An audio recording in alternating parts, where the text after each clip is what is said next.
Hello and welcome to Applause the Musician. Those of you that have been following us, we are a project that is dedicated to exploring the unique stories and journeys of musicians, composers, technicians who have dedicated their life and talents and to the craft and art of music. And today I would like to welcome warmly Jordan Shangkuan Ong, correct? I sometimes destroy that. And Jordan is a highly accomplished international classical concert pianist. Yes. And Jordan has actually performed all over the world. And we're going to dive a little bit deeper into that. I believe one of the things that I've pulled out of learning about your background is you're a contemporary Chopin, and that's quite a compliment, aside from being a virtuoso and a prodigy.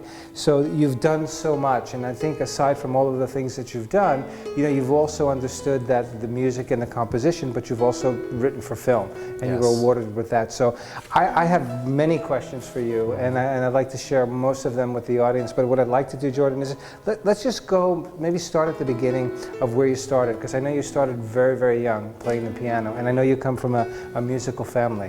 So let's start there. Let's begin there. And audience, this is a great opportunity to listen and learn. So let's start there, Jordan. Yes, so I first started playing when I was 2 years old. My mother was my first piano teacher, and I remember but I came home after seeing the Nutcracker Ballet, and I heard what they were playing, and I started playing it on the piano, and I kind of just like continued to pick it up from there. I continued to learn more and more pieces, and eventually I got to where I am now. Did you know at that age that that's something that you wanted to do, that you wanted to play the piano? It just felt right. I would say, you know, it just kind of felt like breathing, like eating, drinking, sleeping. You know, it's just, you know, playing the piano is just something I did. Yeah. Yeah, so we watched Jordan play, and one of the things that we all noted here in the studio was that when Jordan plays, it's kind of an extension of his body. It's just, I don't think it matters to you if there's 3,000 people in the audience or there's no one in the audience. I just think that you're very, very comfortable, and that's a space where you're very, very comfortable. So you at a very early age, you knew that you wanted to be a musician, right? Yes. And then what actions did you take? Did you to decide becoming a musician and then putting a plan in place to dedicate that to you know, a profession as a musician? What did you do? How did you plan that? Well, as I started getting older and older, you know, through high school and then through college, I became a music major, and I continued to keep honing my craft and, you know, continue practicing, learning more pieces. Learning not just more pieces, but just, you know, how to practice, and, you know, how to practice better, how to practice more efficiently. Yeah, we talked a little bit about that, right? Because of all the things that you're involved in, right? So you really want to maximize the time that you have as well. I think we'll talk a little bit about the school that you started as well with the children. So that's something that you can certainly teach children. That's a transferable skill. What was it like? You've played in so many competitions. What was it like to play in those competitions, and how did you prepare? So some of the first competitions that I competed in, I remember I was about like 6 or 7 when I entered my very first competition in Arizona, and I played this little piece by Dennis Alexander, and I actually took first place. And I remember there was a moment where you know, they're handing me the prize money, and I was 6 years old. I don't know any better, so I'm like, oh, I don't want the prize money. And then Mom handed me flowers, and I didn't want the flowers either. And then did you realize you won the competition? Did you? I honestly don't think so. Okay. No, I was just after the trophy, honestly. Wonderful. I would imagine, as you have performed in so many different competitions, and through your, you know, as you mature and get older. So each competition is a little different in terms of how you prepare. Yes. Yeah. Okay. Well, like for example, this one here, let me hold Triumph. it up for the audience. This one here, the Triumph Music Festival, the Russian Musical Alliance, the piano competition for this one is exclusively Russian music. Russian and, music. You know, it's not, you know, you can't play Chopin, you can't play Mozart. It has to be And strictly you played Russian. a very, very difficult, complex piece for this, didn't you? Yes, I played Tchaikovsky's Dimke, which is Wow. one of his hardest piano pieces. Yeah. And from this competition and winning, this is the first time that they held this competition. Yes. This transitioned into you being, you'll be playing at the Kennedy Center. On Yes, yes. And also, I think what I want to mention also, which is kind of incredibly special, is winning the competition. It's very, very competitive, first of all. And second of all, there's going to be guests from the White House. So I think it's really, really, really special. And what are you playing there? Because I know you gave us a little taste of that. I will be playing Gershwin's Rhapsody in Blue. And we heard that, and Yes. I couldn't catch my breath. You asked me why I lost my breath, and you were playing. It's just a magnificent piece. You're just an incredible. This also, if the audience can see it, is pretty amazing. This is when Jordan was 6 months old, and you can see that he was with Mr. Bill Clinton. So he met Clinton, and now I think he'll probably meet Trump on August 15th as well. So it's kind of special that you that you look back and how time has flown, right? So you're 6 months old, right? Now you're all of 26 years old. So that's great, wonderful. Do you want to talk a little bit about this competition in Costa Rica? Yeah. So what happened in Costa Rica was that. I was picked to play with the Costa Rica National Orchestra, so I flew out in 2017 and I had a few rehearsals with the Costa Rica National Orchestra, and we performed, and it was spectacular. Pretty special. It was pretty special too. Now I know we mentioned that you studied Spanish as well. Yes. So how do you get invited to play with them? Do they invite you? You find them? They find you? How does that happen? It's honestly largely they find me. Okay. Yes. Do you have an agent? You're so popular. I know you're pulled in many.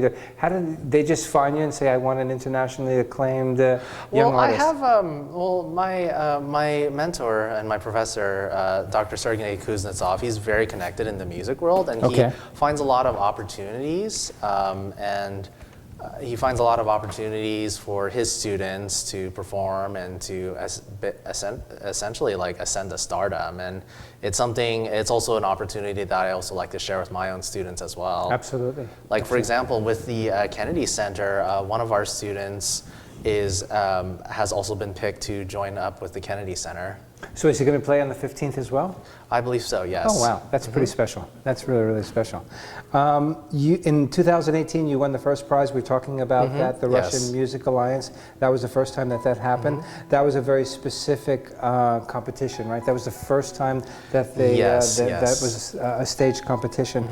The contestants, where are they? They're all from all over the world, aren't they? Yes, they are. Yeah. We've got contestants from Korea. We've got contestants from Singapore as well. So we've got some pretty heavy competition.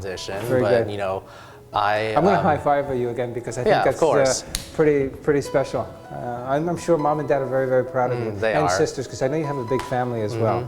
Great. Share your experiences about the competitions and what influence or impact they've had on your career.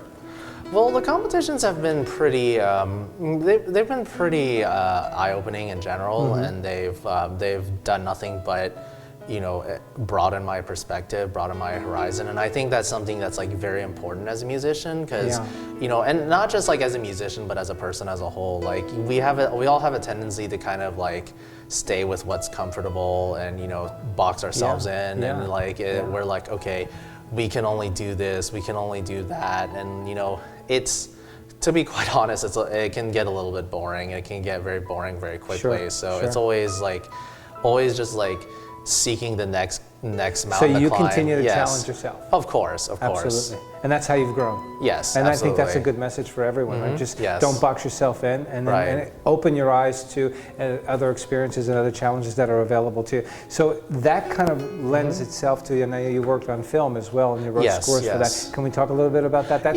You walked on the red carpet in Cannes. Yes, Not many people have done that, so I think that's pretty special. I'd love for you to talk a little bit about that as well. Two pieces that you wrote. One is for the Cannes Film, and then also for the Texas Renaissance as well. Yes. Talk a little bit about that. Yeah, of course. So back when I was still studying, getting my digital media master's degree at Sam Houston, I had a mentor there, Professor Tom Garrett. He Producer, was, no? He's a film producer? Yes, Yeah, yes, he yeah. is. He's also a director as well. Okay. So he was directing this movie called The Magic History of Cinema, and it was a documentary about, you know, how magicians and filmmakers, like at the inception of film, how they collaborated together and like, you know, kind of gave birth to a lot of ideas that like influenced the medium for, you know, basically from the start to current. Of film, So, yeah, sure. Yeah. and he put me on that project, and he put me as the well, I composed for that project, and he also put me as the producer. So Jordan, what's the creative process like that for you? So he gave you a concept, and then he said, okay, build this for me. Yes. Is that what he said? And that's how that worked for you? I mean, you just kind of, and how much time did you spend on that? So he knew that I was very good at music, and he knew that I was very good at composition. So Great. he asked me to go ahead and start composing some of the score. How long did it take you to kind of, you know, get your arms around, because I'm sure you started one place and you finished someplace else. How long did that take you? I don't think it took me very long at all. It took me, I would say 1 or 2 weeks probably. Wow. Sometimes like when you get like so in the zone, you kind of lose track of time, Yeah, you know? right, right. So, And was Tom's input on when he first heard the piece, he's like, that's it, it's great, let's run with it? pretty much, yeah. And then that led into, for the Texas Renaissance Festival as well, you did something. Yes. You wrote that for them as well, no? Yes, well, I also, that documentary, I not only composed the score, this time I composed the whole score. Yeah. So I composed the whole score for that, but I also directed, produced, I did the artwork, like as you can see, the album art. Yeah. Let me show that. Yes. Here. I also did the album art for that. You did the art as well? Yes, I did. So you wrote the whole project? Pretty much, yeah. I hired on a crew to film it all because you know I can do a lot, but I couldn't also direct. I was gonna say, and edit. Did you do the edit? I mean, you did. I did the bulk of the editing myself. Yes. Jordan, there's only 24 hours in a day. How do you do all of this? I'm really curious because one thing I do want to talk about too is the project that you have for the children with the school. Yes. Let's get back to that, but Yeah. again, managing your time. How do you do that? You're being so. And here's another question: is you're also in digital media and you Yes. work full time. Yes, So yes. you have a master's degree in digital media. So Yes.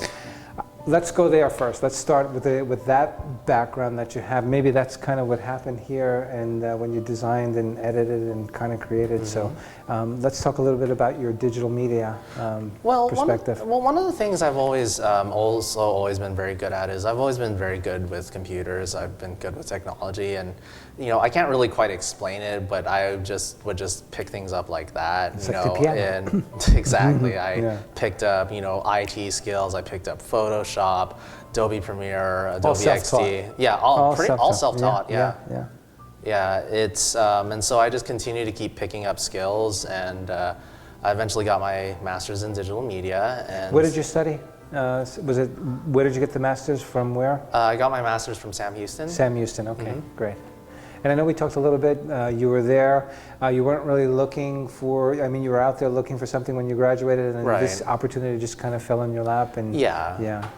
And you live in the Woodlands, and you have a big family as well, right? You have sisters, and you have a wonderful mom. That's and I have one brother and three sisters. One brother and sister. Okay, great. So you got a very full house, all musically, all from a music background. Everybody. So I'm out of my siblings, and I'm the one that is like pushed the furthest with music. Okay. My mom also got her music degree, and my grandfather, when he was alive, he composed and wrote 3 operas. Oh my God.